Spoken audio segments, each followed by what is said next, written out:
Britain is to send a team of firefighters to Greece to help in the battle against the wildfires raging across the country. Overnight, ferries had to be used to rescue more than 1,100 people from the holiday island of Evia. From Greece, our correspondent Ben Chapman sent this report. To be stuck on a beach, surrounded by fire on all sides. It was a waking nightmare from which the sea was the only salvation. Hundreds of residents of Evia Island watched from their rescue boat as the homes they'd left behind began to burn. Tackling Greece's wildfires has been made even harder by strong winds spreading the flames at speed. Amid the smoke, we filmed explosions in a village on the outskirts of Athens. The distress of those forced to leave their homes, surpassed only by those returning to the devastation the flames left behind. "We left with a heavy heart," this man says. "Now we are back, it is even worse." There is a fine line between those areas which survived the flames and those which sadly did not. This house was completely destroyed, just the wrong side of this line, and here today there is still the stench of burning in the air and ash falling down.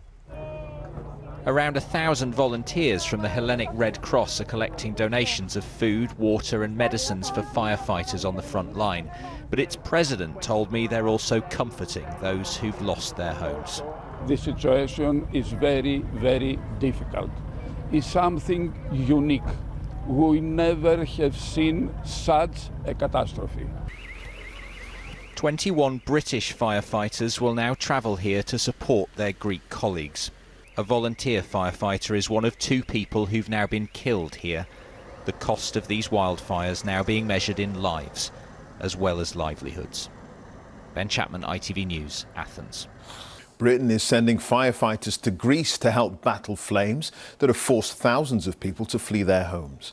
More than 150 wildfires are burning right across the country, some close to the northern suburbs of Athens. 2 people are known to have died and at least 20 others have been injured.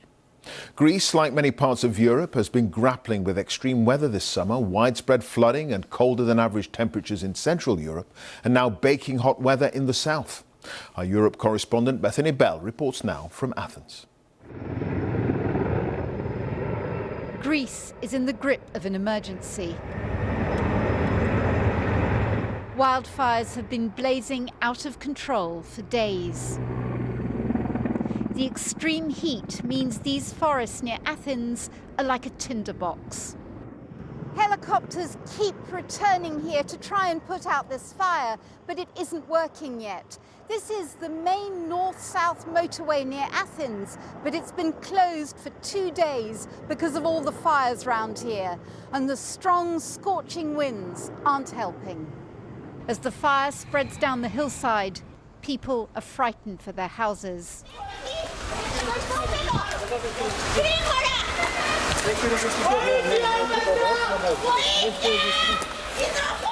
In Athens, there's screams for help as the flames grow closer.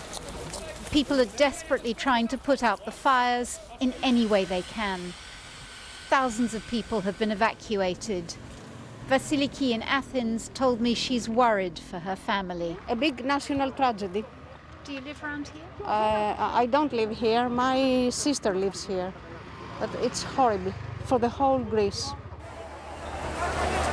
This was the scene on the island of Evia last night.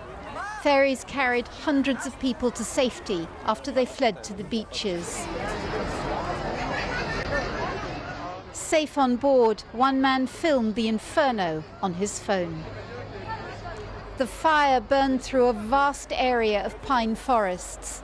Only the sea could stop it. Tonight, Evia is still burning, and the flames are spreading towards one of the island's largest towns. Bethany Bell, BBC News, Athens.